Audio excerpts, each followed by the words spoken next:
Hello, welcome to the Kickstarter Closeout Show, which would have been Saturday Morning Comic Talk, but I didn't want to do two shows this weekend because all I've done is gone on shows this week. So, yeah, and we have a great panel of people here. So we'll start off letting everybody introduce themselves. So, Sean, tell us a bit about yourself.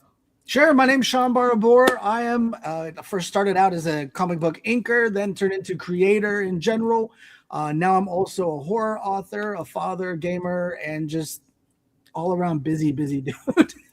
And yeah, trying to be more responsible these days. So I'm glad to be here. Yes, we made it. It third time is the charm. So yeah, glad to have it work out. So thank you. Lori, welcome back. Tell us about yourself. Hi, everybody. I'm Lori Calcaterra, the most insane. I don't know. I'm crazy. I'm crazy right now. I ran into here just a second ago, but I'm here. So yes, you made it. Right, I made it. Just wrapped Volume 2, Path of the Pale Rider trade paperback on Friday. Spent a day being a burrito, and now I'm back to work. So yes, I know, and I'm ready to be done because these I know both our campaigns were just roller coaster rides. Yes, I mean yours it would much be more than mine. Oh yes. my gosh, I'd get close and then boof, someone would cancel. Get close and then someone would cancel, and then I needed to do like almost $1,500 in 3 days, but I'm happy to say I did. So Crazy. That was a beautiful thing to wake up yesterday and see that it was funded. Because I kept looking, I would refresh, do the refresh thing, and finally I stopped. I'm like, what the fuck? Oh, man. What do I even care? Wow. I refreshed to look at, maybe it went down. It never went up. Like the same amount of backers. You just stuck in the hamster wheel, and that's where I was living. And I stopped looking. My wife's like, how's your Kickstarter doing? I'm like, I don't know. She's like, you haven't looked? Like, I don't even care anymore. It'll do what it's going to do, but I can't obsessively keep refreshing because, you know, for I think it was 6 days in a row, nothing. Just a flat line, a little dip, but no gain. So I was very happy to not look at it. And then I woke up on Saturday morning, like, let me just look. Let me see what happened. And I looked, it's funded. I was like, oh, damn. And then immediately after I saw that, like 3 cancellations, like, that's how we're playing this every game. time.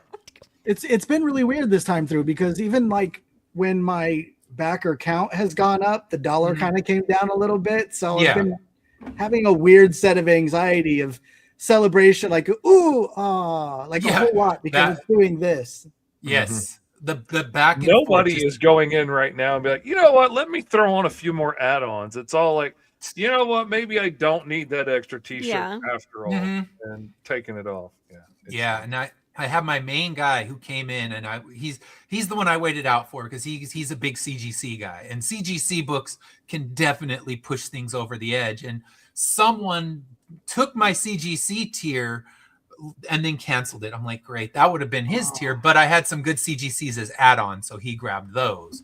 So fortunately that happened. He just kind of grabbed things in the add-on category, but I know he would have wanted the issue, I think it was issue 11 graded books, but you know, you ride the wave. That's all you can do when you run a Kickstarter. You can't take anything personal because you know you're going to get cancellations. Now, $840 of them, I wasn't quite prepared for that. It's like, all right, I'm in the fetal position in the corner. Just hug me. That's what I'll tell my wife. In that situation, do you then message them and say, like, give them some sort of alternative way and then throw a note on there for them so they can still get it, even though... I didn't in this case because one of them was this piece of shit from my email, and he was going back and forth with me like, hey man, I'm thinking about backing your campaign, and I never really penciled this one in as a win because I knew it was going to be this way, but he's like, okay, I just backed you. I backed your, you know, everything in the kitchen sink bundle. Within an hour he canceled it. And then he sends me a message like, oh, I offer a service. Like, you motherfucker. You think you're getting a penny of my money after you play a game like that? Those guys that are like, I'm thinking about backing it. You know, I have a service that'll get you 500 super backers in. Yep. And that's what it came. He backed it and then said, then he could just still kept probing with the questions. Like, all right, whatever, you know, I'm here. I'll just keep playing this game. But I thought, all right, he's going to play that shrinking until it's gone. But he just straight left it and then said, I see that you need backers and I'm here to help.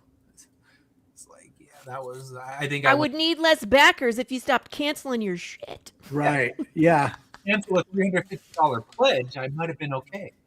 Mm-hmm. So that's just dirty, and I hate people like that. I thought it was going to happen, but I thought he was going to play the shrinking game, not to just outright cancel and then say, "I'm here for you. I have a service." So yeah, that's how the campaign's gone. That's been the roller coaster, just stuff like that. This has oddly been the first campaign that I've run that hasn't had any scammers or anything message me or anything, which was really weird because I know that this is a relaunch, but the first launch I had probably like 20, but this time around I haven't had any. So it's kind of an odd situation, which I'm thankful for it because I'm not dealing with that, but I'm wondering what it is that maybe convince them not to. Maybe it is. I think I maybe had like one on the last campaign, but this one that's in pre-launch now, I've had like 6 or 7, and they're coming. So they're already coming emails.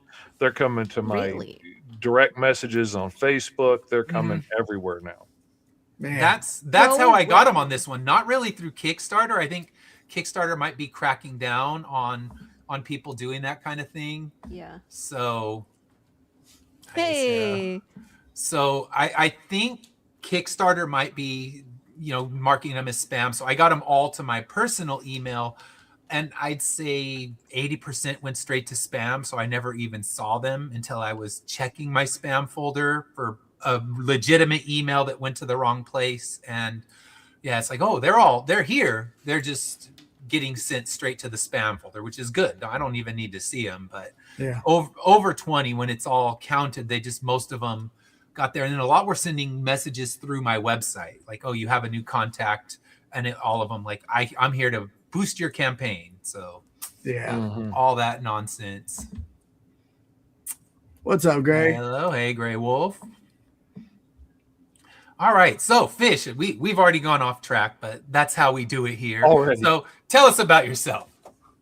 Hi, I'm Mr. Fitz, fast spinning indie comics, creator of comics you may know like Green Zone, Live in the Blocks, Alice, Lost in Wonderland, or the brand new Roll for Hero Handbook, which is launching tomorrow on Kickstarter at GoMrFish.com, where we got the handbook, which is like an inspiration engine to go along with our show on Wednesdays. It's a way to quickly come up with some characters with nothing but a 6-sided dice and your own creativity. And we are doing a mini comic together with the backers that's going to start. We're going to start doing 3 weekly live streams starting on our regular show on Wednesday. And then it's going to be 3 times a week after that. And we're going to roll up the characters out of the handbook, the whole 9 yards. We're going to come up with the story, pencil the pages, ink it, letter it. We're going to print them, bind them, trim them, ship them. You're going to get to follow along on everything. So if you've ever wanted to make comics, if you thought about getting started in this might be a fun way to get in for as little as $5 and hang out and join the live streams and ask all the questions you ever had. See, and ask them on the live stream, not when you're at a table at a con, because that's when you get bombarded with the people like, I'm thinking about making a comic, and they'll tell you their whole life story and the pitch of their comic book, and I'm like, dude, I'm just trying to sell shit right now.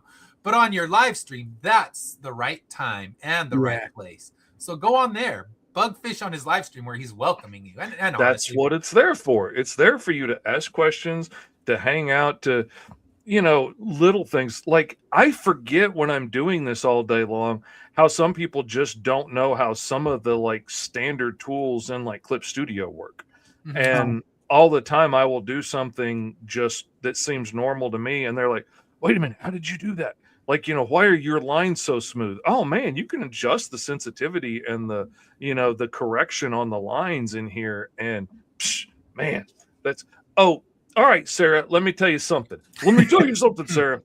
On this one, we're doing 1 in the mornings on Monday. We're doing a regular Wednesday afternoon, and then we're doing Friday night. So depending on whenever your work schedule is or what part of the globe you happen to live on, you should be able to hit one of them, I'm hoping.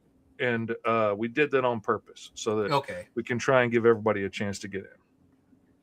Sounds good, because I miss them too. I mean, with Lori, I always have to book a show during summer or Yeah. Thanksgiving break or Christmas break, because that's the only time I'm available on a Tuesday morning. So it's one of those things where I pre-book way in advance and figure I'll have something to promote, because you always do. You always have something. Yeah. There's always something. It'll either be a pre-launch or a live right now, and yeah, we'll definitely be like joining forces when it comes time for the Karen Hunter's book, because Karen will have to come back, because the whole story evolved from her telling me, just make up something interesting. And I made up an entire lore and backstory and You built an couldn't just entire... riff off the seat of No. your pants. No, you No. got to No, write no, the I had to whole write thing. an Came entire so lore. prepared. I You were and floored. she had no idea what was No. coming, because she's like, yeah, just do something creative and more like tangle and have fun with it. No, I wrote a backstory, I wrote lore, and then I went out after the show to go on my run. I'm like, holy shit, this might actually be a book, because It's going to be an amazing book. I'm telling you, like, you're going to be mad when it outsells your other books. I know. It's one of those. It's so insane. It might be my best book, I'm because telling you, it's going to be a top seller, because I've read it, It's- so I know what's coming. yeah, you got the script. I sent you the script, and it's not. It's not even based on the show. It's based on the lore I No. created for the show. Now she knows the lore, so she can come in and ready to grapple for real. Instead of like, what the hell? Why is he doing a bad British accent? What is he even talking about? And yeah, I just rolled with it, and it was a lot of fun. And it ended up, I went up for my run. I'm like, all right, I actually have 4 issues that I could tell a story about this stupid ass universe I've created, where Karens are overtaking people with their saliva. So yeah, I can't remember who came on first, if it was Ed or Fish. I'll have to go back and look. I think it was Ed. I think Ed was on before you? because I think I remember you telling me about that afterwards Mm-hmm. when we were in that like what the hell just happened stage after the Yeah. show. It was one of those like it devolved into Ed yelling at me in an Elmo voice at the very end of the show, and I'm like, this is an edited show, so I was able to like superimpose that picture of like Elmo everything's in on flames. fire behind The one- him. That one. So that was what it was on the screen while he yelled at me with his Elmo voice. It was And just to amazing. catch Sean up, she had this show where she did this Karen persona, and she was really nasty and really mean, and comics were stupid and all of this stuff, and would just berate the hell out of you while you were on here. That was the first show I ever saw her on, when I made a post about who are women in comics that I need to be paying attention to, and everybody mentioned Lori, and so I started following her, and that was the first show I saw, and my wife was like, oh my God, you are never going on this crazy lady's show, because we didn't know it was an act at first. Because it's Oh, that's fake. funny. It's fake. And We're then that sorry. was the first show I got on with her. And she's like, all right, I'm going to be coming at you. So just, be ready for it. And Yeah. I might have went a little over the top, but It was I didn't hilarious. prepare like Ed. I just was like, let's see what happens. Yeah, And I wrote Fish an was a entire professional universe wrestler. and Macho Fish, backstory, right? and Yeah. I mean, so Sarah asked, is Karen coming back? And I would say she I don't has know. to I'll be at back least for- one episode. Right. I'll be back to help promote Ed's Kickstarter for sure. I was gonna say, you But- got to be the Kickstarter video. Right? I was like, that's it's just 100% it's so how the it's so much Macho Fish time. thing happened. I started Yeah. doing bits from my buddy Tony's book 5-star, and I was all like, listen here, brother, let me tell you something. And I would start doing this bit, and the next thing you know, I got like a whole costume rigged up, and Yeah. it Oh, wow. became a thing for That's promoting funny. his books, and That's awesome. kills my throat though. Yeah, man. I started telling her how we've infiltrated her hive and we've destroyed the Beverly Hills Karen hub, and she's just like, I'm gonna kick you out of the studio. And I'm like, I your kicked him off the your show a filthy couple times. saliva has shrunken too many hearts. And yeah, I mean, it's like why I wrote an entire backstory for an appearance, I don't know, but don't tell me to be creative, because Right. if It's famous worth last doing, it's worth overdoing. Yeah, It's so rad though. Ah. yeah, No. Yeah, it does take time to do that show, because it's like you have to line up your schedule. We have to record it. I have to edit the crap out of it. I add things. I take things Yeah, it's a out. lot. There's It's not just bloopers. like this where we go live and roll. Yeah, The live shows are so much easier. Even the brew, which is 2 Oh, yeah. hours, it's easy for me to nerd out for 2 hours, right? Mhm. Yeah. I have no problem talking. As long as they're halfway interesting, it is easy to keep it going Yes. for 2 Yeah. hours. And Or longer, as we've had on this show, where Yeah. we're getting Once, kicked off. twice. Like, there's another show coming up, you guys. Get the hell off Get the off air. the network. Yes. So, yeah, we'll. You mean It's gonna Dante be, and Karen? yeah, Dante. Although Dante's not really in the story because it's the lore I wrote was Yeah.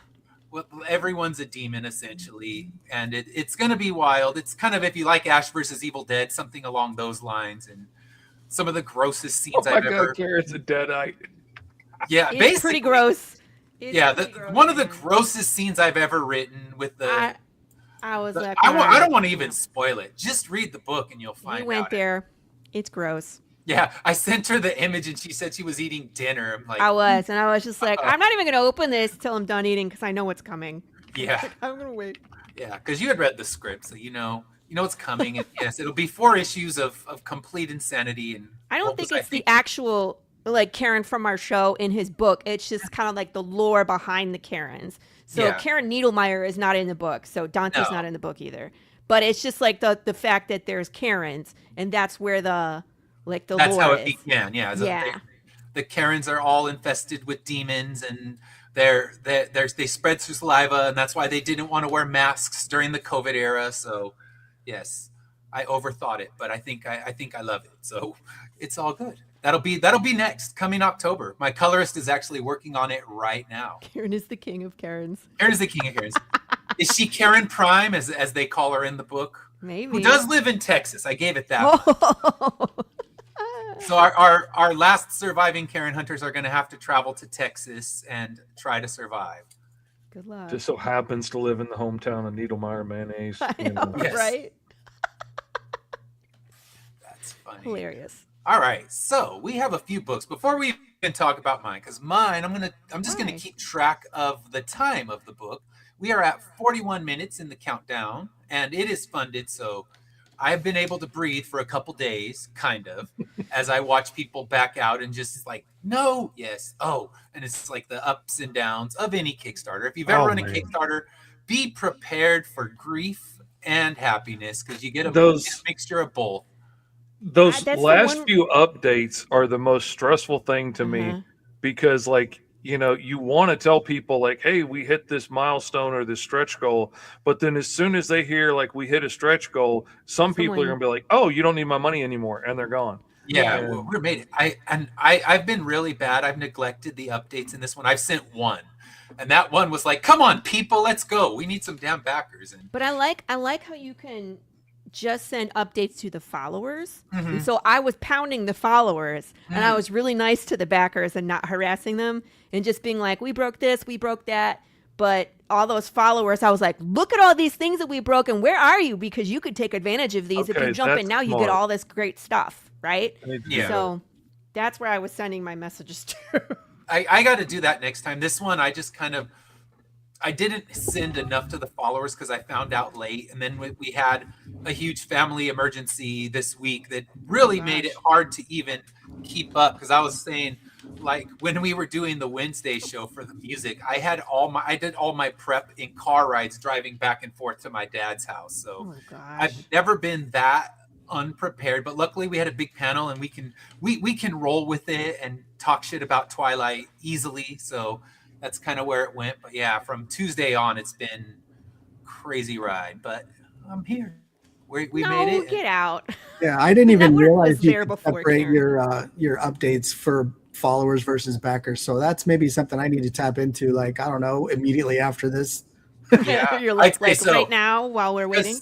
The post campaign followers have been really sparse in who have come in. My pre campaign followers, I think, are almost at like 60% ended up converting to backers. So Oh wow. that's a solid rate. But the That's post really campaign followers like 15%. So it's a huge swing between the two. Yeah, I haven't even looked at that. I've kept an eye sometimes on the Right. pre-campaign followers to see how many of them actually convert over, but I Mhm. haven't paid attention to Pre-campaign, I any of the had other ones. 56%. Post-campaign, 18%. Yeah, Green I'm in Zone the 2. same boat. It's Yeah. so many of the pre-campaigns, they're your regulars. They came right through, but the post-campaigns, I'm pondering it. Well, you got 40 more minutes, people. Ponder away, but not that long.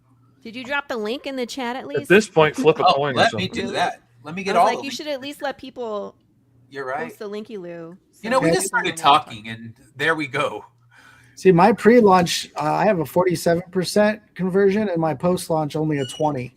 Okay. The So- 20 is better than most Yeah. because it's been So I'm gonna put the link in there. And Sean, just so you know, I did add volume 1 as its own tier for the PDF. Okay.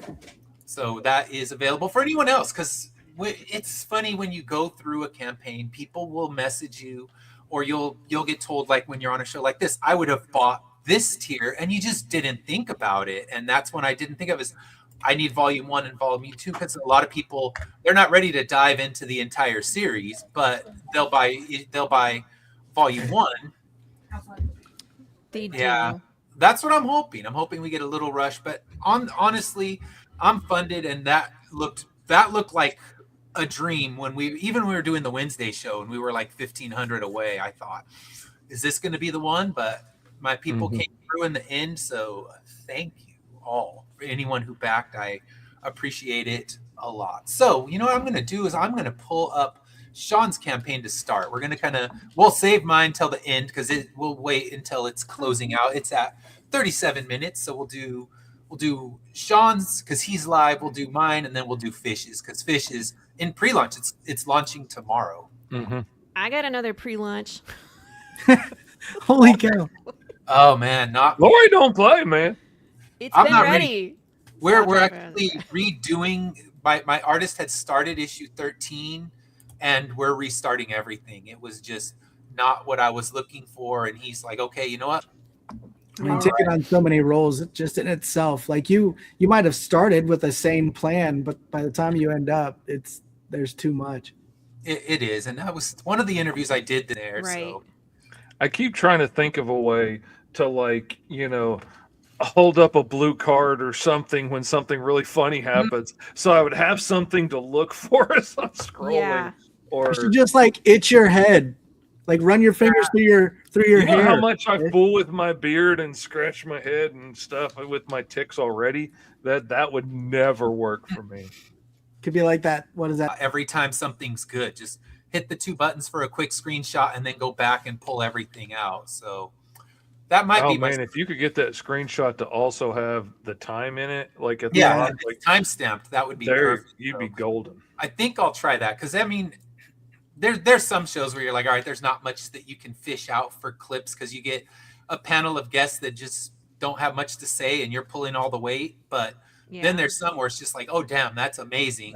That would be perfect to have, and I got to go through. But yeah, that would be weeding through hours upon hours because any given show's 90 minutes, and then you go from there and you have to weed out, you know, the best 3 minutes out of that 90. So Yeah, that's where I need to hire a social media manager who I can afford. So, you know, that's that why keyword, that afford. That's the Yeah. hard part. And that's the problem is, like, you know, you can get good or you can get cheap, and you can't get both. And like Good, I've cheap, or hired fast. my kids and stuff to do it for me. Didn't work out. They all got bored and left quick. And you know, and I've tried working with people that were working cheaply because they were just getting started doing it, and then, you know, they flake out or something at some point. And Yeah. All right. So what we're going to do is we're going to talk about your campaign. So Sean, tell us about I Drive for Server. Sure. I Drive for Cerber. It started out as a creepypasta. Now it's a comic book. The first 2 issues are the first full story arc. Now we're on issue number 3, which is the beginning of a new story arc, which is really exciting. And it follows Jim, an out of luck, at one point out of work, failed applicant for Uber, who got the job as a rideshare transportation driver for a business called Cerber. Finds out on his first drive that he is transporting paranormal creatures, and he gets paid based on how dangerous the entities are. So, so he's going to transport his paranormal passengers to their destination, or he might even die trying.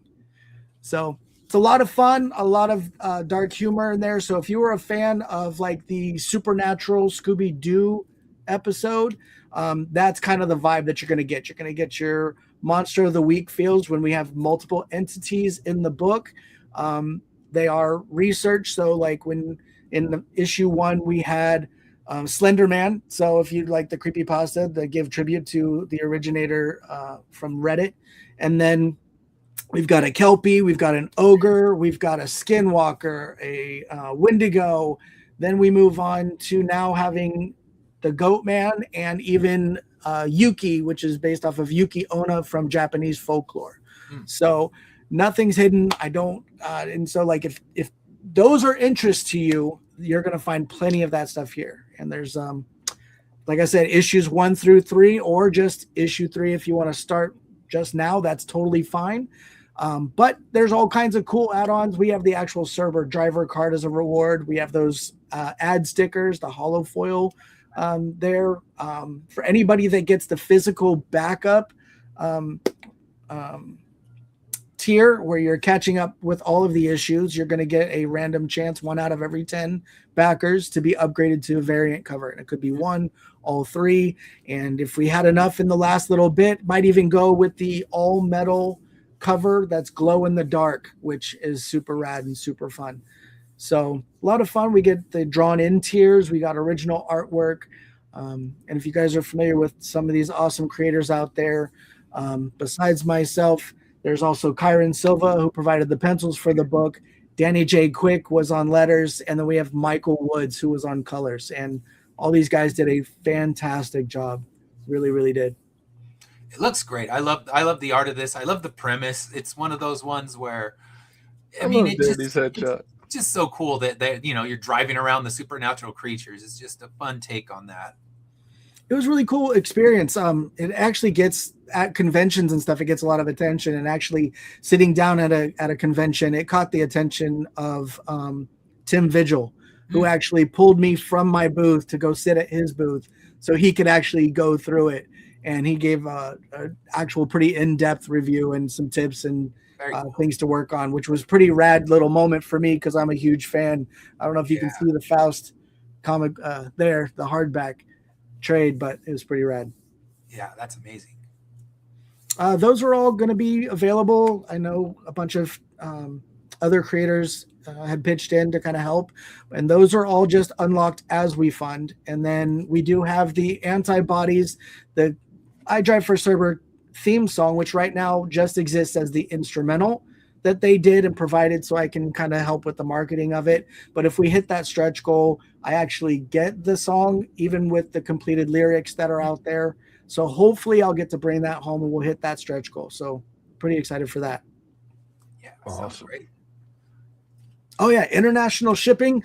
I didn't start with it, but I had enough people reach out, then I went ahead and added that on. And of course, I threw on the 100%, human made, doubly as the no AI, but also because we deal with creepy pasta characters, cryptids, demons, deities, all those things. So I thought it was kind of a double there that kind of hits.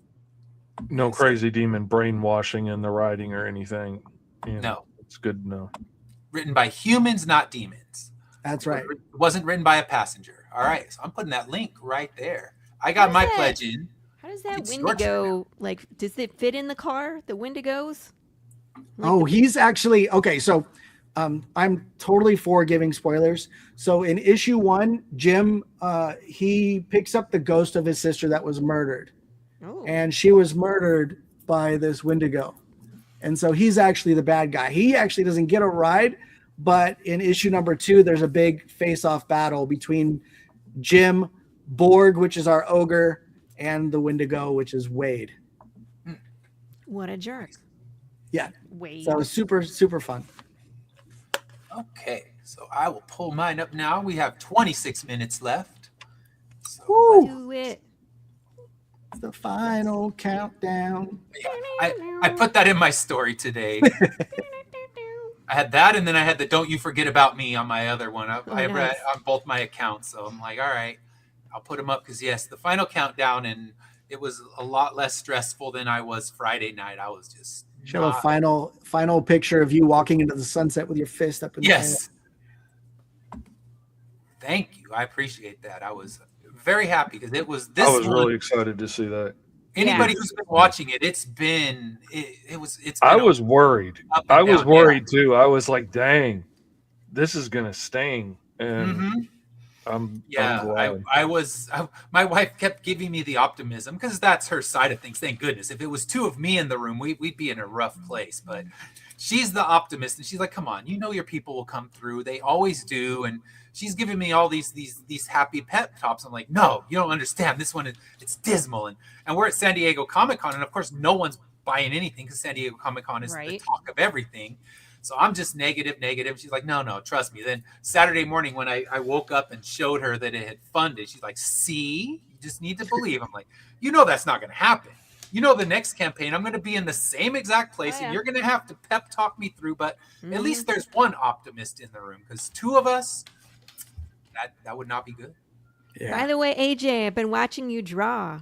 Good job, man. Keep it up. Keep up the good work. And by the way, 100%. Get back to work.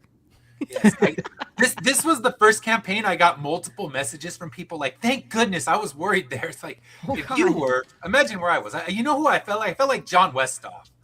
Like I need a Westhoff-sized miracle because he it off at the last minute. I don't know how he does it. So I was like, campaign.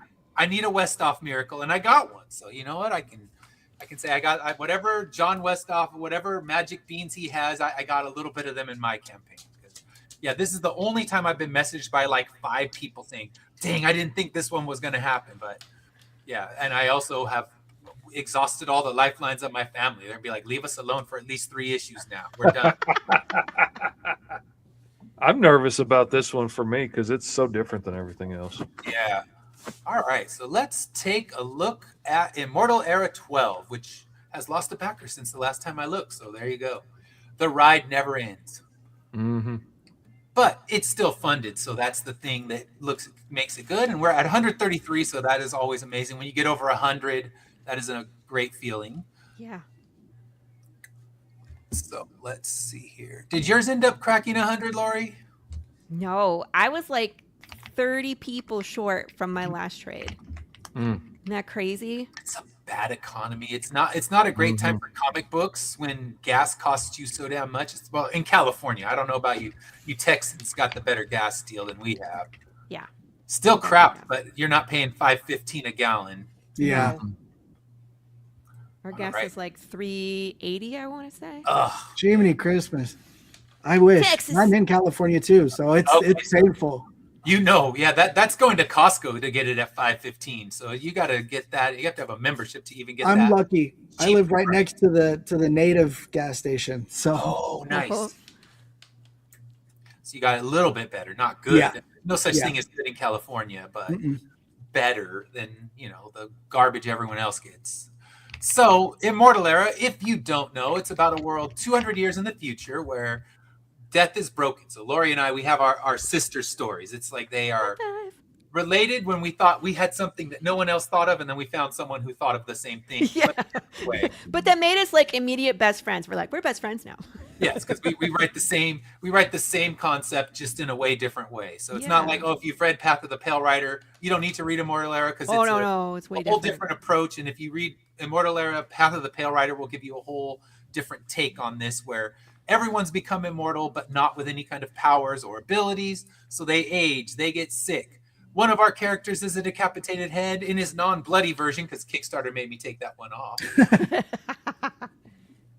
But he's still a decapitated head. He's going to live on unless they succeed in their quest. And this is issue 12. So it is the end of our second full story arc where they are on a mission to try to retrieve relics from the past, pieces of death, literally. And they have found their first one.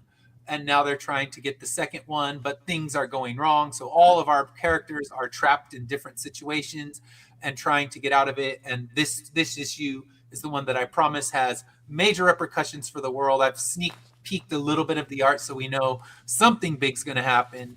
And we have our sneak peek where we see Ari and Miguel are trapped in the headquarters. And this is the president who is taunting them, basically saying, you're going to die, and it's going to be hilarious, and I'm going to mock you as you die. But what will happen? We'll find out. And Kimberly is also in a terrible situation, as is Rob, but we don't see really him. We see a flashback as Ari's always pissed off at Rob. That's pretty much how this book goes. And with rights. So they're trying to escape from a group of age soldiers. Why are they called age soldiers? Read the book and find out, because it's another thing that you'll hate Dr. Mann for. So this had a summary of all 11 issues so far, so you can read that. I don't want to go through that, but the rewards, we're going to jump right to that if it decides to jump there. And we have the 3 covers from the series. We have the main cover done by Mr. Fishley with the fastest pen.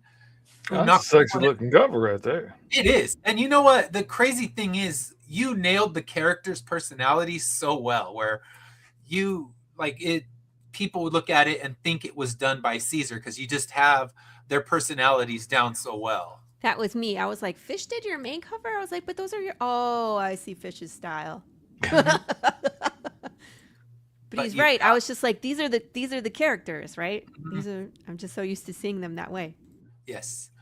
Then we have what's going to be a beautiful holofoil cover that's done by the main artist of the book, Cesar Oliveira. This one is going to really pop when it's done in the foil, you can tell.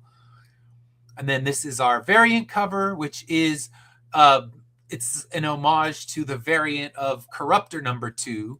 And we see that things aren't going to go so well for Kimberly, but nothing goes well for anybody in my book. Spoilers.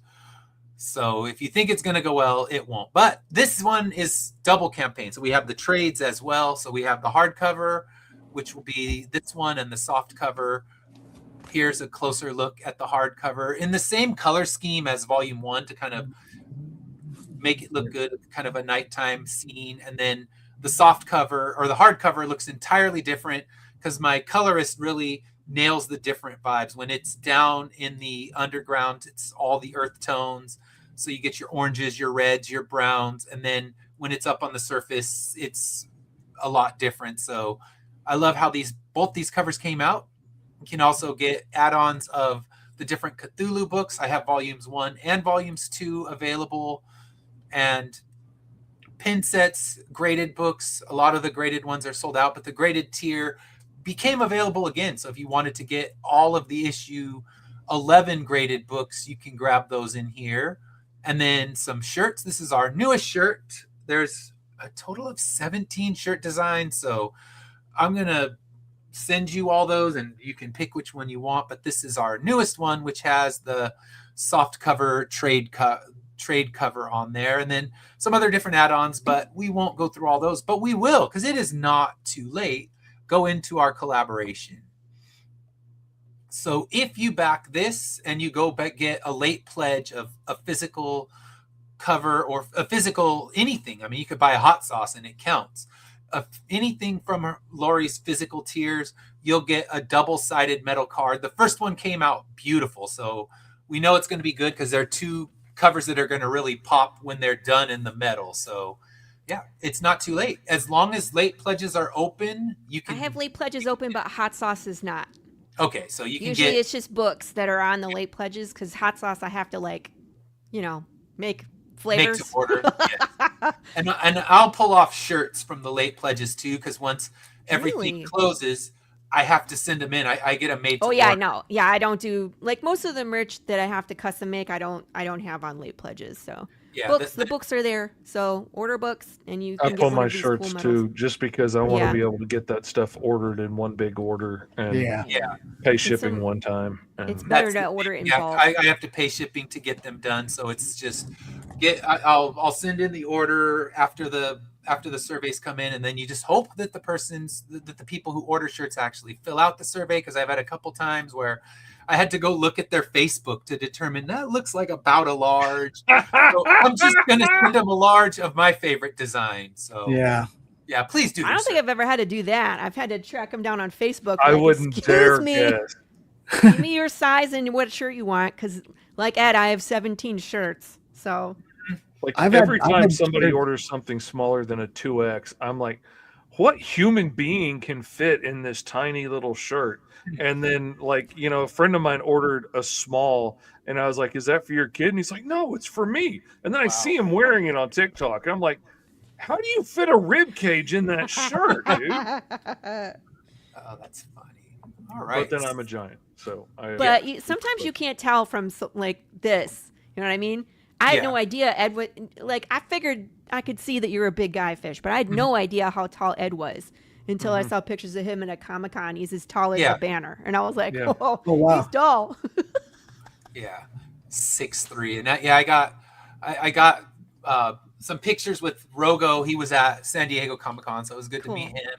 And I got to meet Tom Hutchinson as well. So he's tall too. He's tall as well. So I saw him, and with pictures of me and Rogo, you can see my height. Because like you said, normally, and I'm sitting in a chair, so you can't really tell anything. Right. Oh yeah. I was say 6'3" does not translate on that screen, bro. No, I mean I'm 6'4", and I don't look any taller than Sean. I'm 5'5", so don't figure that one out. Yeah. All right. So Sean, I'm on it right now. We got a couple minutes left, so let me fix that. I put a digital of volume 1, but not or I put a physical, but not a digital, or backwards something. I don't know. My brain's broken. Backwards, yeah. It's been a long Strike campaign. that, reverse it. Yes. All right. So let me see. I will get that fixed for you right away. And then in the meantime, I will pull up Fish's preview campaign. So we're at 14 minutes. I'm just going to add it without a picture. So yeah. So we're going to do this. So has anyone seen Spider-Man here? I Not did. yet. I saw it yesterday. Yeah. So what'd you think? I thought it was Spoiler-free, great. of course. I thought it was great. There's a lot of new stuff that they're exploring, so I love that. Yeah. I was like, better be enjoyed it as spoiler well. free, Sean. I'm not going any further than that. That's it. For all you know, Spider-Man's an alien, so you know what I mean?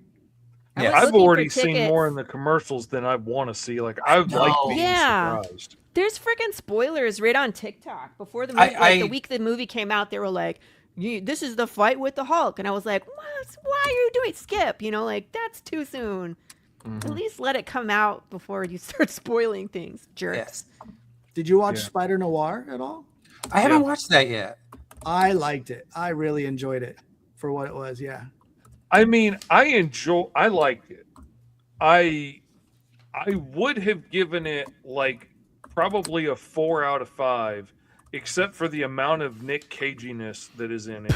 Yeah. Nick Cage is all over this thing. So I had to give it like a 2 out of 5 because of the Cage factor. But I liked the story. I just wish there had been anybody else in it but him. Anyone else?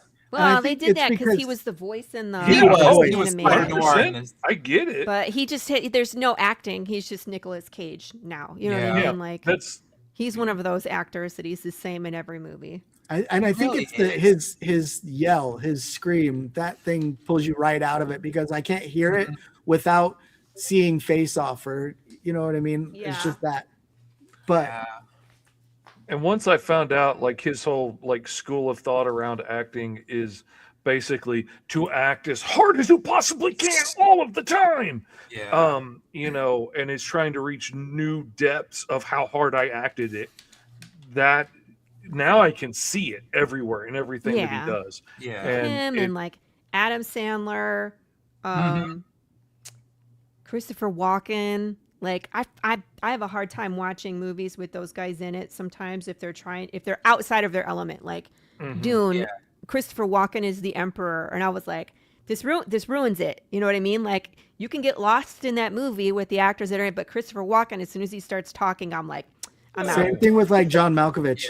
Yep. Yeah, like he's just John Malkovich. Right. And which is great for some things. For some Yeah, like the things. movie Being John Malkovich. Oh man, he nailed it in that. He think he could was not have done a typecast for better that. job. Yes. So that's what we've determined. He just needs to play himself, and we're good. So we need being Nicolas Cage, and he'll be. Or if you need like a pretentious prick, you know, John Malkovich, absolutely the way to go. I just watched a movie in it just recently, and he was really good in it, though. But it definitely screams him. So, But if you're wanting somebody who's going to get lost in the character and you forget that it's an actor, he is not the guy that you No. pick. For that Yeah, role. like Joaquin Neither is Phoenix. Nicolas Cage. Yeah, Yeah. I mean, so many Oh. great actors out there where you're like, wow, you know, they can play just about anybody. Mm-hmm.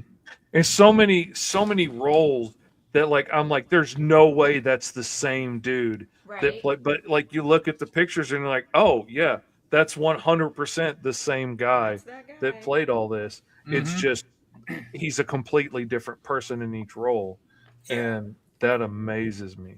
Well, that's when you get like super rad people, like dude that played Abe from Hellboy.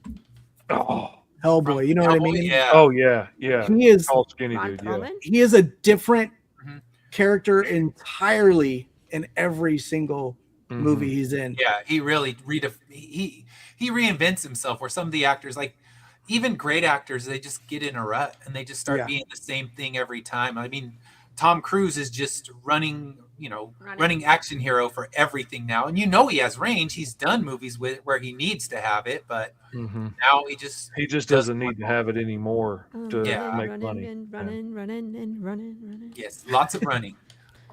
All right, so Fish, tell us about your new campaign. All right. I am excited about this. I'm also nervous about this because, like I said, it's outside of my normal what we do. But we have so much fun on the Roll for Heroes show Wednesdays at 3:30 Eastern, 2:30 Central on YouTube. We have so much fun, me and my buddy Esteban, rolling up these random characters that we made a handbook that has all of the rules and everything that you need. All you need is a 6-sided dice. Multiple 6-sided would be preferred, but you can add them together.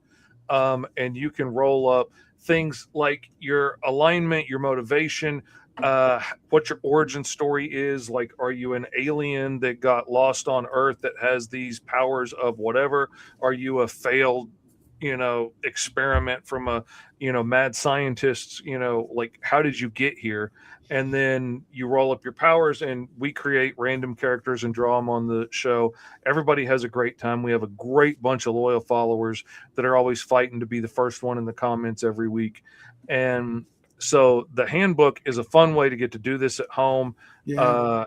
It's a fun way to it's a creativity exercise. It's an inspiration engine to come up with ideas. We also have a drawing pad that we're doing with it that has like blue line figures and stuff in it of characters and action poses, so you can draw your character over it and then pull that off, and you've got character sheets with different sized figures and stuff. So if you want a skinny girl or a big fat dude like the Blob or a big muscle guy like the Hulk, there's different character sheets in there for everybody. Nice. And then pages where you can draw the characters up doing whatever different action poses. And so help you draw if you're not that good of an artist. But the mini comic is where the real action is. This is what I'm really excited about, because the mini comic, we are going to be doing 3 weekly live streams every week. One of them is going to be at our normal Wednesday hour. And this week, Wednesday, we're going to be starting it off. So everybody that backs for as low as like the $5 digital tier will get a link to these live streams. The rest of them are all going to be backer only. And you can come hang out, and we are going to be rolling up the characters from the handbook. We're going to decide which ones we're going to use in the book. We're going to write the story together. We are going to plot it out. We're going to write the script. We are going to lay out the pages. We're going to do the lettering and the penciling and the inking and the printing and the trimming and binding and the whole 9 yards. Walk you through it all the way to packing and shipping the packages out at the end of the campaign. So you can come follow along. It's a great way to get updates on how the campaign's going, because you can watch us live stream the whole thing. Yes. And if you've ever wanted to make a comic, if you've ever just wanted to be able to make a booklet to get your ideas out there in the world, whether it's your short stories or your political manifesto or your great Aunt Bertie's cooking recipes, we're going to walk you through how to make a booklet like this, how to produce it, make it look professional. And it's a great masterclass to get to hang out and learn, ask all the questions you've ever had. Maybe you're an artist that has always wanted to go into doing this for a living, but you're scared. You can ask all the questions and find out, all the good, bad, and ugly about being a working artist, and Yes. it's going to be a lot of fun. It's going to be chaos, but it's going to be a lot of fun. I could see this being like something that would actually be picked up like by like a high school art class or Yeah, I was something. gonna say too, I do like I do a campus. comic club at my elementary school, and I'd love to bring Fish in to talk to the kids on online. So This is something I'd if you're willing actually to talk like to to some keep elementary doing. kids. If it works out well, I would like to keep doing this regularly, and then just be able to walk new people through and and see the comics that other people go on to create, and Yeah. I'm looking forward to it. I've had a lot of fun doing a class like this and teaching kids how to make their own mini comics in other avenues. So I'm really looking forward to this. And one of the things, the only caveat that I'm really putting on the live streams is I want to keep the environment as PG as we possibly can. Yes. I want it open for the younger Eds and Seans and Fishies and Lories that, have thought about wanting to make comics. I want them to be comfortable. I want their parents to be comfortable letting them hang out in this environment and know that we're trying to be nurturing and inspiring and not just, making a bunch of fart jokes or whatever, Yes. So that's my only caveat, is that, we're acting in a way that is beneficial to everybody in the room. Other than that sounds coming out a great. good time. And like I said, I would love to bring you in as a special guest speaker for my comic club. And yeah, you can read how many Five Nights at Freddy's ripoffs that I have to weed through and help kids create. It's For like, sure. oh, it takes place in a broken down pizzeria with evil animatronics. I'm like, I think I've heard that one. Yeah. I got like 3 kids writing Five Nights at Freddy's stuff. I'm like, you know what? You change the names of the animatronics. You can't use any of the same animals, but do your thing. Make a good story. So yes, you could help them, because the little mini books would be the perfect way to get these kids' books out to them. Oh yeah, we've printed these like through the local library before and stuff. And like I would take the kids in and show them like how to do it on the Xerox machine, and and have them compiling the pages and stapling them and the whole 9 yards. And then you could come pick them up at the local library, and it was a lot of fun. It was a lot of fun. Yeah, so I will talk to you off the air, but yeah, that would be amazing. Like I said, some kids, you can hear some good Five Nights at Freddy's ripoff stories. It speaks to my core though, because like once upon a dream, I wanted to be an art teacher. So that was the thing that I actually went to college for. It didn't work out, unfortunately, but yeah. Honestly, if I was brave enough to do what I actually really wanted to do, then 7 years ago when I started with T-Man and Hyperstrike, I would have done what is now Alice Lost in Wonderland as an Ashcan comic, and I would have just started it as an Ashcan and just kept knocking them out, and probably be on issue 200 by now. But I wasn't brave enough. I wanted to make it as easy to sell as possible, so I did it standard comic book size, and ended up switching to color because I realized black and white was a little bit tougher sell at cons. It is, and it's crazy. Yeah, and then it's you get crazy like because Walking there's Dead. such good stories in there. Walking Dead kind of made it normalized that for a little while, but then they went and colored it all. So, but I mean, it's like fishing. It's that little glint of color that gets their eye and gets them to stop for a second. Yes. And so I went with it, which is why like Alice is in color now. But I love black and white art, so I'm excited to get to do a black and white book, just because of the fun challenges that are involved in making the art look good in just black and white. And exactly. This is exactly what I'm doing right now, is cutting up pages of black and white art and making mini trades. I love it. So that's what I've been doing over here. So we're going to put this up because it is 2 minutes, man. So we can see the firework thing. It's got a few new pledges. Woohoo! Yeah, it does. Thank you. And yeah, I mean, it's honestly, to see where it's at right now, I would have never predicted that even 4 days ago. 4 days ago, it looked like this was a losing campaign. And the fact that people really pushed through, and it was, I think, at like 90 something backers at that point, and just looked like it had no chance. And it's had just this great surge. So to all who have backed, I appreciate you. I can't even say how much, because congratulations, man. man. Getting there. Thank To you. everybody that waited to the last minute, what's up with that? I know. Well, they all went to I didn't San have Diego. the right gear available, but he's a superstar. Oh, So no. he added it Yeah. while we've been talking. I built a new tier, and that you always learn because you always miss a tier. That's what it comes down Always. to, is no matter what, like when Lori was going through when I was on her show, you're like, oh, you have like floaters and corruptor available, but I didn't write that I had floaters and corruptor available in my In the my thing that story. was talking about the add-ons, and that's Yeah. the things you learn as you go along. So yeah, I know. Okay, I make sure don't you have a the tier add-ons in mine either. for the newer people so Listed. that they can grab it. So yeah, you gotta don't do what I did. All right, so now we are at our last 60 seconds. We'll get to see the little firework thing, and then Lori can tell us about my sister book. Yeah, Path of that's the Pale coming. Rider. hmm Yes, I'm ready. I made a big announcement today, so. But first, we got 44, 3, 2, 1 seconds Yes. to go. So who wants to be the final 38. backer? Can Do-do-do-do. anybody click fast enough to get on there? That's Do-do-do-do. the Yeah, challenge. can you back in 30 seconds? I don't know. I'll- I think at that point you're back on a late pledge. You better It's get in not there late. if you want I to got be a whole good. system for trying to get like the first pledge by just clicking the I first know. thing that comes up and backing it. And Yeah. then I can go back and change it later. Mhm. I'm just hitting refresh over on my side because I want to see if it. Yeah, I think we're probably a few seconds behind, but that's okay because Yeah. where we sit right now, I'm 6, 5, perfectly happy. 4, 3, You'll 2. get to see our little one. fireworks. I'm ready. There it is. So thank you to all who backed. You are amazing. You pushed through the small miracle I did not think was going to happen. Congratulations, man. Hanging in Yes. there. Yes, Pushing so much as for hard the- as like you I said, could. the only campaign I've had so many people messaging me like, "Oh my gosh, I'm so happy because I really didn't think this was going to work." And you know what? It just goes to show, take it right. I just knew you were screwed, dude. You too can get Terrible. a Westhoff-sized miracle. It happens. I just I'm thought they waiting only for happened mine. to John Westhoff. So Sean's is next. He's the next one for a Westhoffing. He needs it. So we all need that Westhoff-sized miracle. And then I'm just going to For show sure. this on the full screen because Fish's cover is so good. He nailed the personality of all of these characters.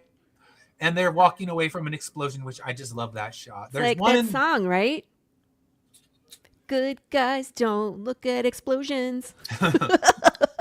That's the one. Okay, I need to add that song to my playlist. It's an Andy Samberg like SNL spoof. It was him and I have several of his songs on my playlist. Well, See, I it's wish him I'd and have- Will Ferrell. Him and Oh, Will nice. Ferrell, and the whole song is about bad guy or good guys don't look at explosions, and it's like all the movie clips of like Wolverine and Tom Cruise and walking away from walking. explosions, just not looking back. See, that's what I need. I needed that song to put in one of my stories. I didn't know it Oh. existed. I've never, I didn't know it was there. But much like decapitated heads, there's always some explosions in my book. No, I don't. Oh no, I mean, as of yet, there's not one in the Karens, but we got more to go because Karens, Oh, so the much Karen Karens. Hunters is going to be 2 arcs of 4. The first one on Earth, the second one in Hell. So it's going to be, should be fun. And I don't know how 30 fast it'll something be. years ago, when I tried self-publishing what is now Alice Lost in Wonderland for the first time, Mhm. it was under the publisher name Severed Head Studios. And I have a decapitated head in issue number 1 of Cerber. So I think Beautiful. we're all We're all talking connected. heads. Yes, decapitated heads. Because yeah, it became such a thing where I'm like, wait, I think every book I've ever written has somebody getting their head lopped off, except Corruptor. Yet, Now you Corruptor have to though. Corruptor will have one because I've already written it. It just hasn't been the art Yeah. hasn't been done, and I have Dan Schmidt who's going to be taking over the art for Corruptor. And if you saw what he did with Floaters, it is a beautiful thing because he does horror really well. And the next 2 issues of Corruptor are going to be really horrifying because my daughter told me when I was at my last con, like, that's your redheaded stepchild book. You got to give it more love. So I'm like, all right, I will. And now I got Dan who's going to be penciling it, so it should be fun because he already messaged me like I'm ready to go. I was like, which means move your ass and write that script. But I love horror soon books, enough. man. That's totally my bag. Yes, I agree. I love reading good horror and it's always fun. But let's pull up Lori's book because we got one more book to talk about, which is in pre-launch. And we'll also pull up her other available right now in Oh. Late Yeah. Pledge's book. So we can talk about both, because then you can still get your metal card, but we will pull off the metal Ta-da. cards, I would say, in roughly a week, because we got to order them. And Right. we can't order that. You can't drop a late pledge and then we've already ordered, because we don't order that many more. I think I ended up with like 5 extra, and probably about the same for you. Yeah. Usually the extras I send to my my art team. I'm like, Yeah. here you go. Here's a perk. Yeah, I keep them on the table because they do well. And I saw someone, they had one of those little vending machines that pull out the flat things of stickers. I'm like, I need to get one of those. That'd be perfect, because no one ever buys the stickers, but if they see a little quarter machine, they'll want them just because the novelty of it. And I watched them. Yeah. They had a big bowl of quarters that you traded for dollars, and they were just selling like mad. And then they're like, oh, drop your little The card novelty of sleeve getting to do right it in there. is worth it. Yeah. And then include a couple like special like lottery tickets, essentially, where like, oh, you won a graded book, or you won a hardcover, or something like that, where you either get a sticker or you can get something bigger and better. Cool. I That's a good I have idea. wanted to go up to doing a bigger booth so that I could do like a Nerf shooting game there with like some targets. And if you hit certain targets, then like you win prizes and pay like a dollar or whatever a shot to, go at it. And because like when we did the trunk or treat here in town, I decided to set mine up as a game, and we had a line going all the way across the park. We Cool. were there for like 2 hours after it shut down, with people still lined up, going through the line over and over and over again just to get to play the game. And I was like, "Oh, this is something that works. Yeah. I should incorporate this." There was one booth I Imagine was that. at a con, and they had a thing where he said, I'm the greatest player to ever play Super Smash Bros. And if you can beat me, I'll give you the art for free. But if I beat you, you have to buy something. So, man, the line was long, and no one ever beat him. So he made a lot of sales, Nice. because you have Well, to. he plays a lot of Smash Bros. At cons. He's So, gotta get so good. he said, all right, you buy the print first, and if you beat me in Smash Bros, I'll hand you back your $10 or whatever it cost. Huh. That's a rad. genius way, but I would lose so many books that way, because I'm not. Oh, yeah. I'm a button masher when it comes to fighting games, and I would lose my ass. Be like, oh man, I played Smash Bros. I had to pay for power too, because you'd have to pay for the power to do that. And I Oh would yeah, be it's like, a whole I, extra thing, but I gave away 100 books this weekend, so yeah, it would not be for me. You got to truly be the master of it in order to well, the key put is that on the also line. what books you're giving away. Like I will do giveaways where sometimes I'll take the wheel with me and people can spin it, and there's a couple of spots on there to win a free book. Mhm. But those are a set of books that I bring Yeah. that are like back issues of stuff that I'm trying to get rid of, because I've Yeah. got new covers, but I've got like some issue 2 and 3s of Call with the old cover that I'm Mhm. trying to get rid of, or some of the old black and white T-Man and Hyper Strikes from the first run that I have left, stuff like that. And I'll give those away. And then, if you want the color one, I've got that right here, Yeah. Yeah. All right. So, Lori, let's hear about Path of the Pale Rider issues 1 through 9. So we're still going, of course. The last chunk that we just closed was 5 through 8, and that's the section where like everything goes wrong in the story, right? If you're watching a movie, it's that big dramatic moment that you're watching, and if your character lives through it, then they go forward. So 9, 10, 11, 12 is the third part of the arc. So it's Act 3, and it's the answers. So the stuff that you've been waiting for is trickling in. It's you'll get answers in issue 9. If you haven't figured out what broke Death yet, you can technically figure out in 8, because people have. 9 is a huge step forward, but yet if you still haven't figured out in 9, 10, in the first like 3 pages, I smack you in the face with the answer. So the answers are coming. I ain't figured it out yet. Yeah, I figured out. It's close. It's close. You're close. But we did announce a new artist doing interiors. This is Fernando Cordero, who is wonderful. As you can see, he really nails Path. He really gets it. Yeah, So, I love his style. It's yeah. It's different than the other 2 styles, but it's always a good time when you're starting like the next section. That's, you know, and Oh, it's and just Do it on a something- new arc. Clearly a different vibe going on here Mhm. than, you know, Stinky Zombie Western, you know, like exactly. you're getting to Exactly. see some different parts of the world. Right. And- You're in Las Vegas. We kind of got there at the end. So issue 8, we got to Las Vegas. Mhm. But this is kind of like where this is the third act where it all kind of plays out. So Yeah. it made sense at this point.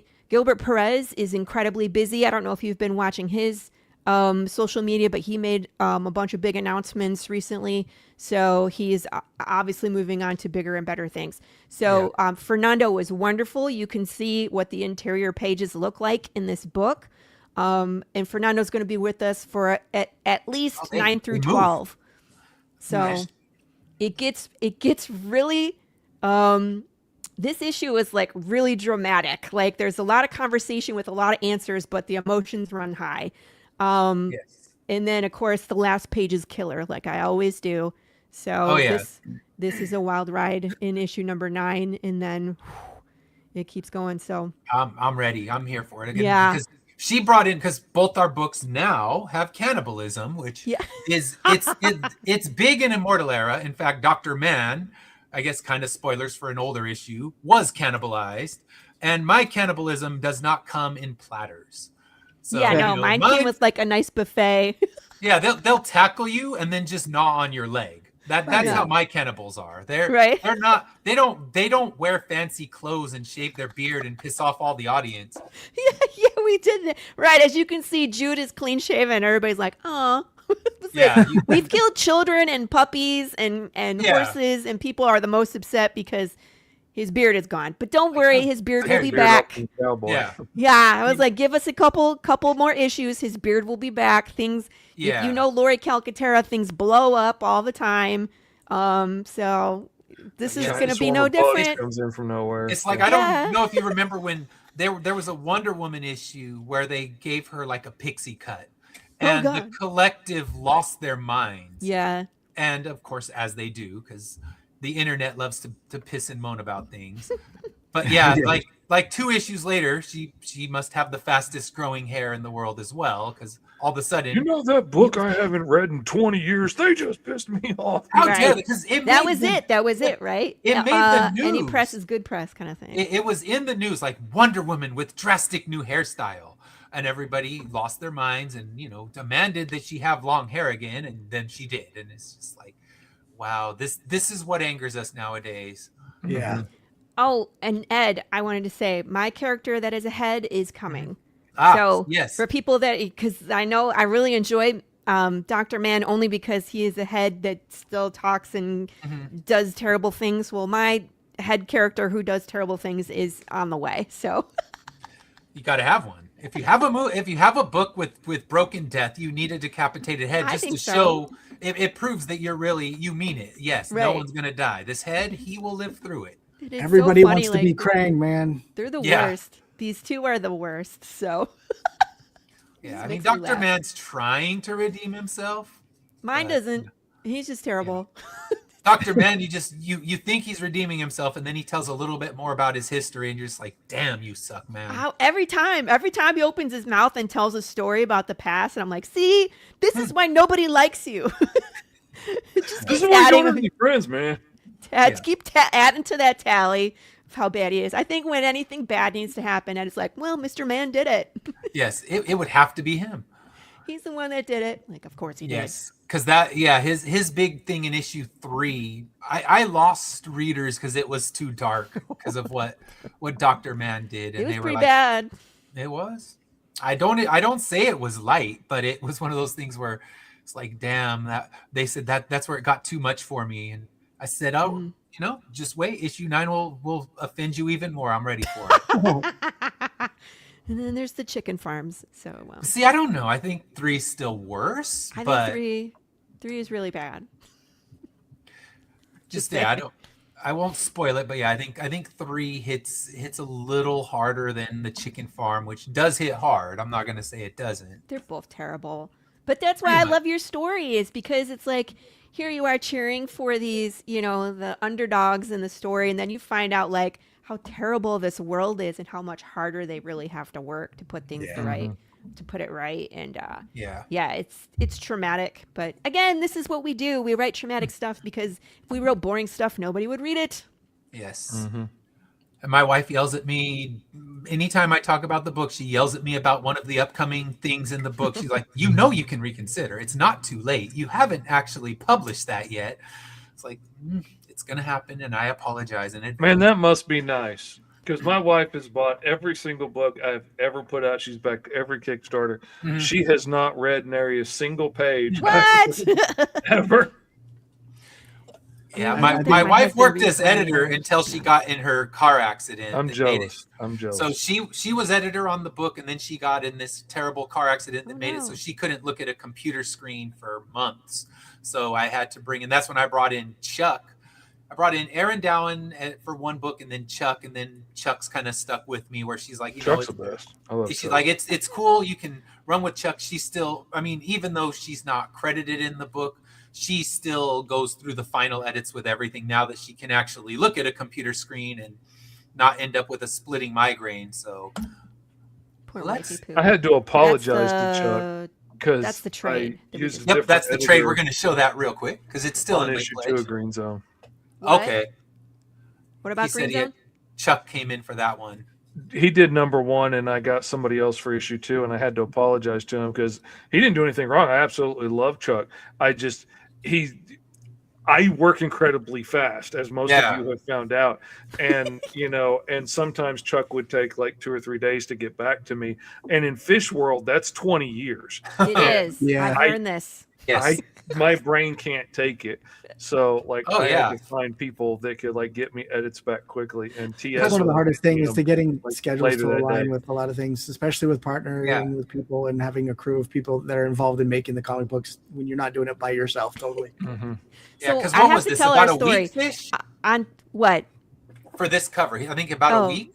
And that was Really? when he said, I'm super busy and I don't know how fast Yeah. I can be. And then And that was working around your schedule because y'all were on your not your honeymoon, your anniversary the trip. Anniversary. Yeah, that was the Yeah. floaters Oh, one. And gosh. that was the That was floating. That was the bathroom break one where it was Yeah. just like, okay, my wife's in the bathroom though. That looks good. Try this. And I mean, you kind of nailed it the first time, which made it easier because we were going for the homage to Fright Night, and it worked. I have to laugh too because Fish and I were talking about interiors to the Lone Stars, and as my mind is talking through the problem, I had talked through the problem, and before I got to the answer, he had already fixed 3 pages, and I was just like, "But wait!" I was like, "Maybe Before you you didn't need to change fix the anything, pages." And he was you're like, "I already like, fixed them." "Well, He's like, I've "Who do you already think you're dealing with here?" And I was like, "God dang it!" Yeah. Fish doesn't play. And I was like, "Oh, pain You and suffering." blink and you will have what you need. I mean, you tell me it needs to change. I'm gonna change it. And, I know, but it was literally 3 sentences later. I was like, maybe you don't have to change it. Maybe it's okay. And you're like, I've already people changed wonder it. sometimes why I have such a massive amount of saved files, but I will resave various versions of things Yeah. because maybe Sean tells me he wants me to absolutely change all this, and then maybe when we get done changing it, he's going to go back and say, you know what, it was better the first time. So it's That always happened. good to have that other version. God, saved I felt somewhere. terrible. I was like, Fish. Oh my God. That's why, even when I'm inking other people's comics and stuff, sometimes I'll take an experimental approach because I'm interpreting line work. You know what I mean? Mm-hmm. Or I've had it to be where somebody, their penciler, I guess, just changed a resolution and made black and white photographs, and that sometimes can be really difficult and doesn't match. So I'm like, okay, so here's what you gave me, and this is what you got. If I did it literally, it would look this way, but I did this. What do you like? And it just works sometimes. And that's the thing for me. It's a lot of times because I'm usually quick. It's easier to just show a lot of times than to spend an hour trying to figure out how to word it correctly so that somebody else can vision it on the other side, and maybe they can see stuff in their imagination, maybe they can't. It's easier for me to just do it and show it to you, and if I need to change it, I can. And I've never had it not work out, so I've been blessed with that. Yeah. I've been lucky too. So there's I don't draw. So I've been lucky with I was my like, I art, can but draw you a stick not figure me. if you like. Yes, that's what you did. Really good at drawing stick figure horses. That's my thing. Yeah. So I've been lucky sometimes I get you started with the layout. No, that's not my job. I don't do layouts unless it's something really specific. I let the artist do that because they know what to do. You guys know what to do. Yeah. Mm-hmm.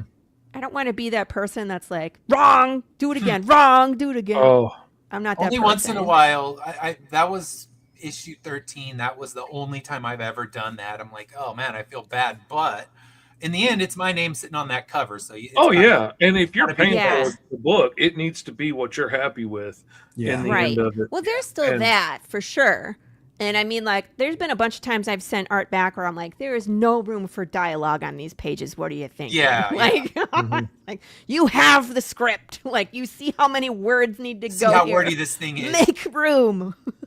And then again, like there have been times I've had writers send me pages that have so much dialogue on it There's just no that way. I'll just go ahead and letter the page with everything they wrote. Show And then that. I'll be like, okay, I've got 2 square inches over here and about 1 square inch over here to put faces. Like, which face do you want on this page? Yeah. To go with all of the dialogue. Yeah. And like, oh, maybe we can trim a little bit of that. hmm And Yeah, for sure. and I've if had to I do that know you too. well, I'll be like Sean was saying, I'll be like, well, here's this version that I trimmed out a lot of the extra repetitive stuff and have everything important.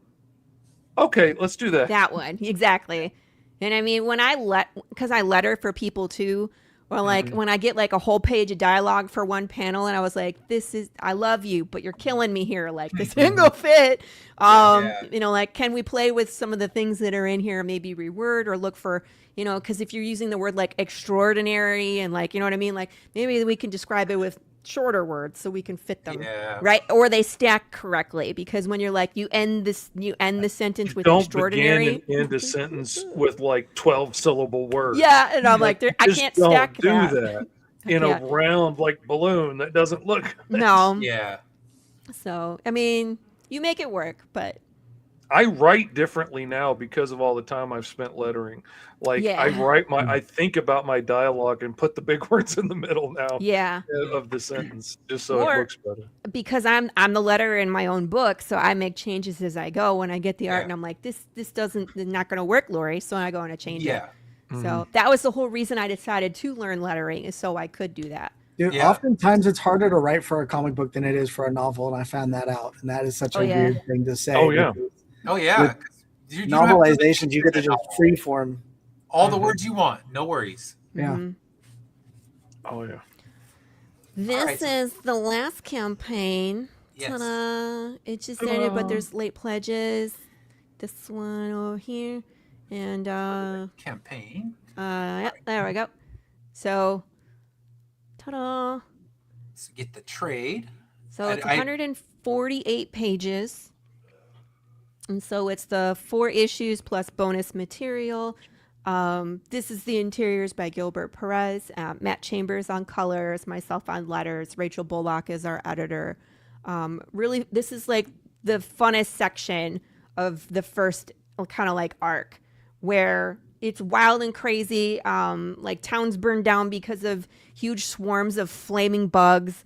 You get to find out what's in the undead retirement community, so you get to see like the level of government conspiracy that goes into this world and how terrible it is. He gets all the way to the Golden City to find out it's full of cannibals, and like if you break the rules, they serve you for dinner. There's a lot going on, and then we have Sad Pancake too. So lots of answers, but a lot of action.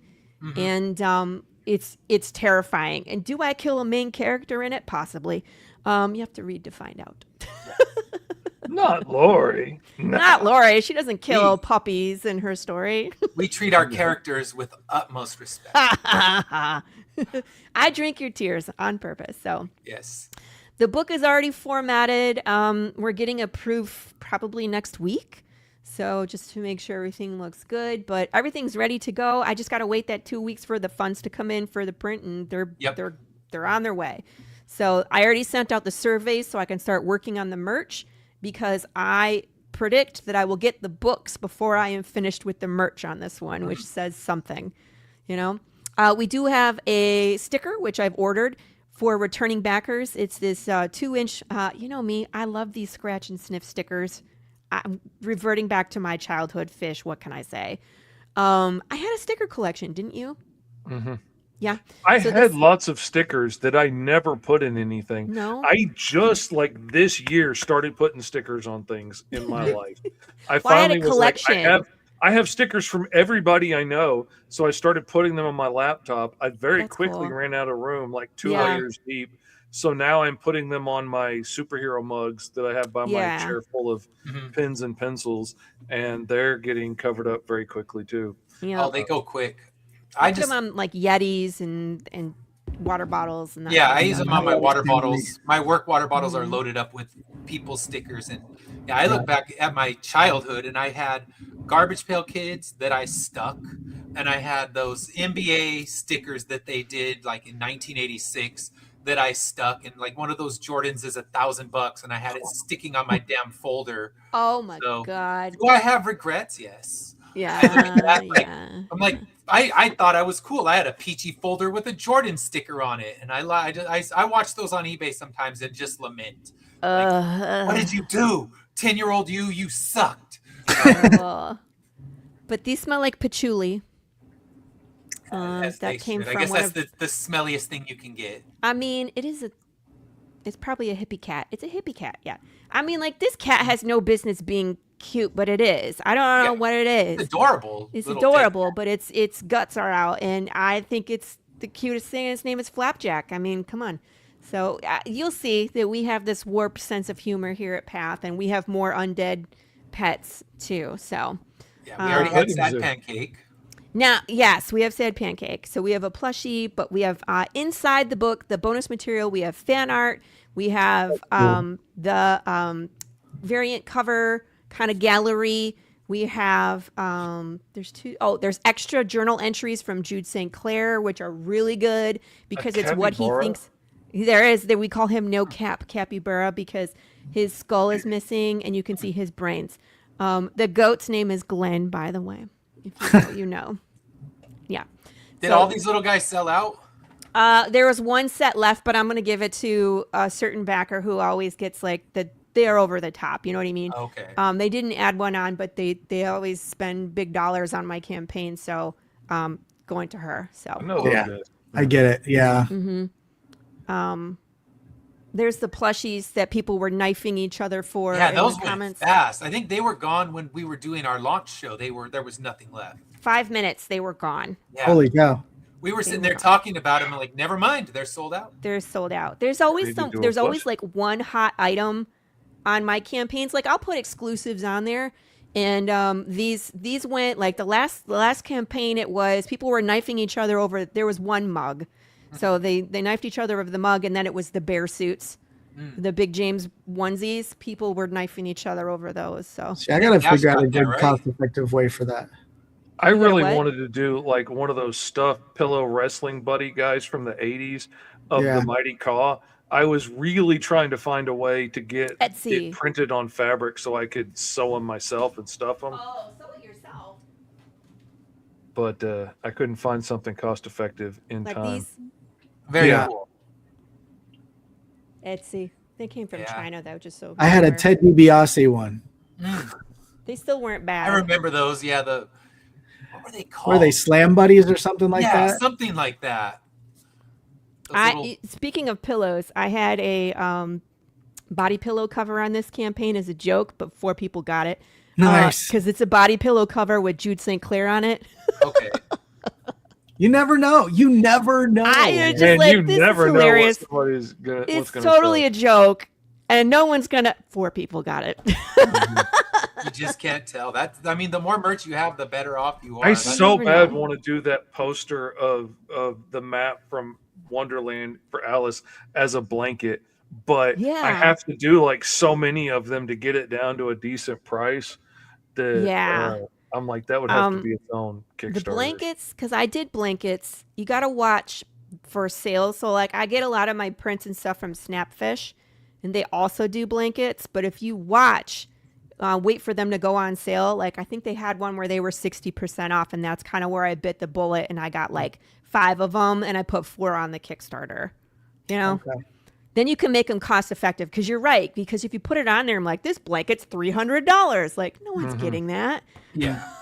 Yeah. You're gonna end up using the blanket yourself because Right. no one's gonna buy it. Right. Was that I saw that shirt. Oh yeah. Well, so we have American Sign Language as part of our comic, but mostly it's because, my main character is a coda. He's a child of a deaf adult, so he is speaking and hearing, but he can also sign.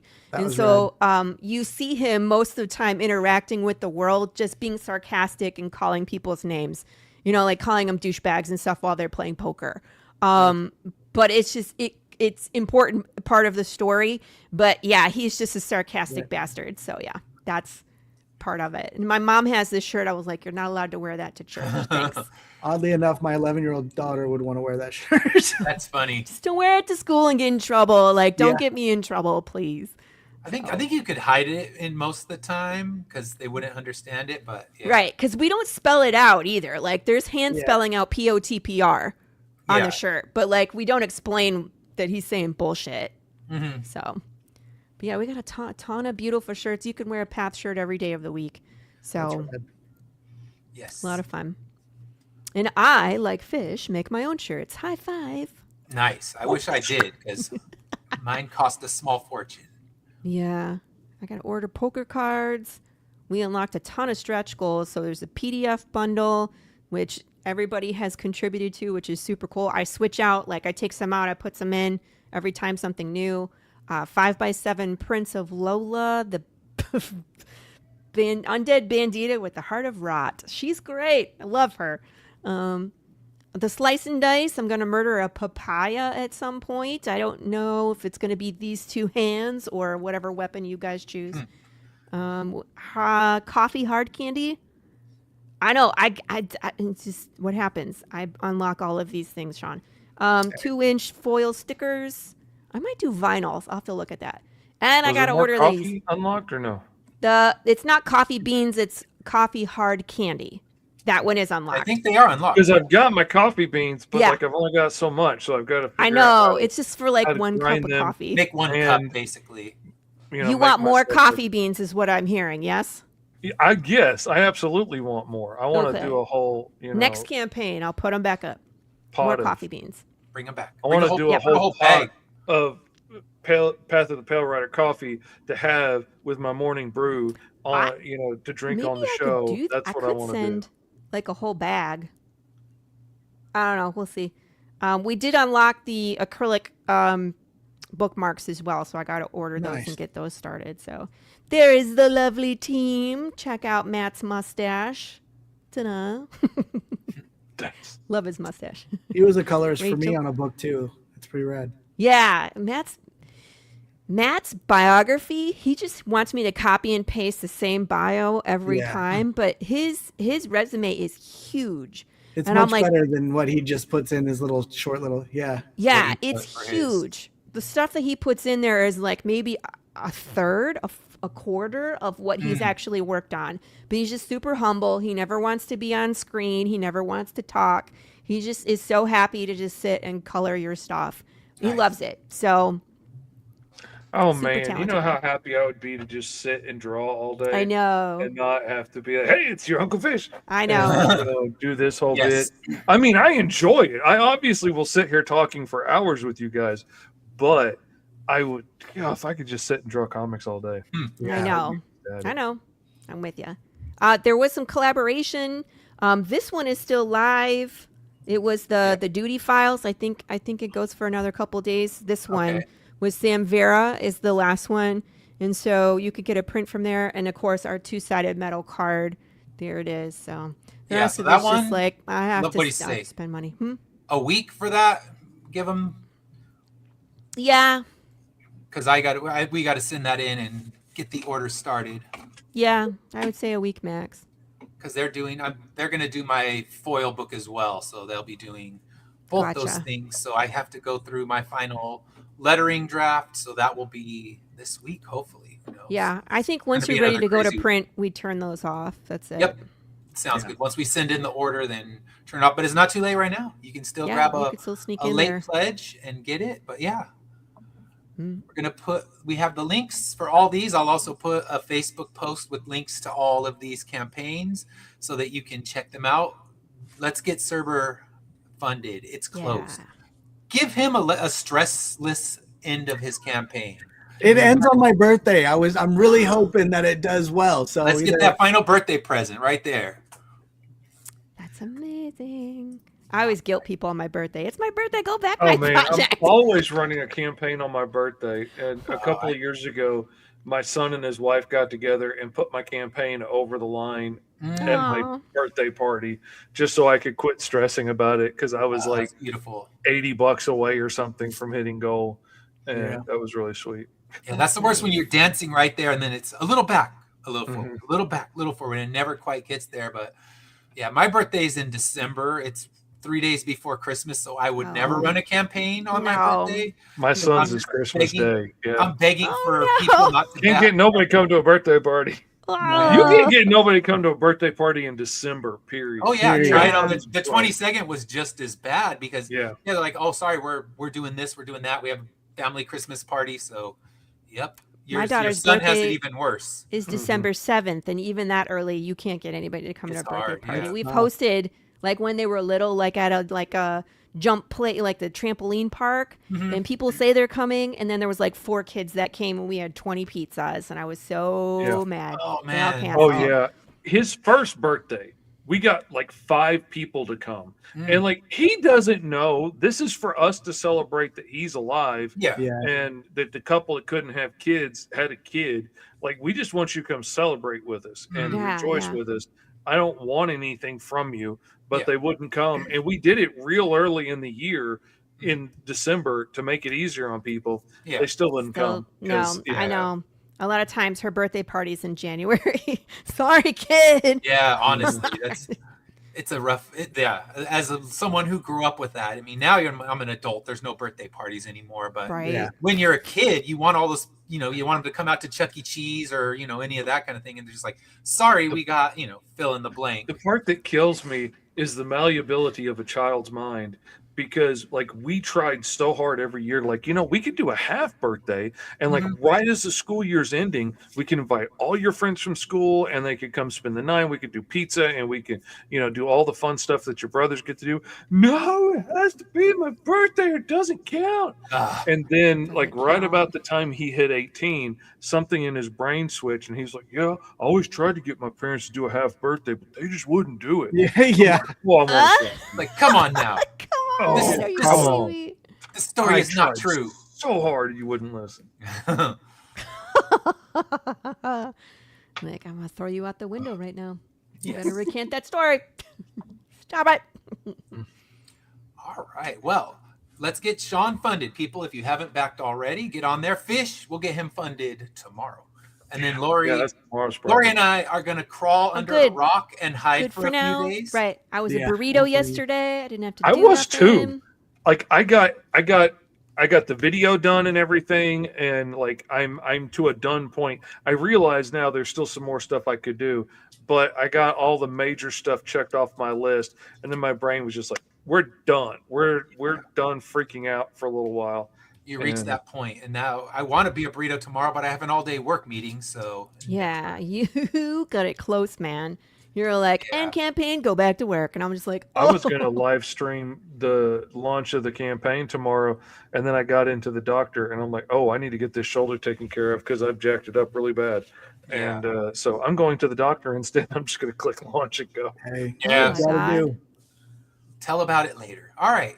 Well, thank you all for coming on. Thank you for tuning in. Thank you for backing Immortal Era and making it actually happen, because it was a wild and rough campaign, but it ended well, and that's all that really matters. So let's have the same thing happen for Sean. That's what he needs. He needs the good ending, because don't we all? Campaigns are a pain in the ass, and we love you for backing them. That's all I can say. All right. Well, I will see you next week, back on my normal day, Saturday. Not on Wednesday, no music show, because it's back to school night. Because from one fire into the next fire. There is no rest. You need that Star Wars scream. Ah! Like, I feel like that's what you just need that. Like, sorry. All right. Well, we will see you next week, and have a great week. Thank you again, and have a great rest of your Sunday.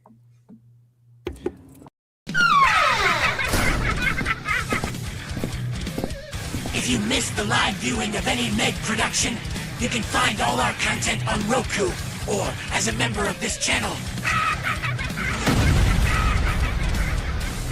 Madness Entertainment Group.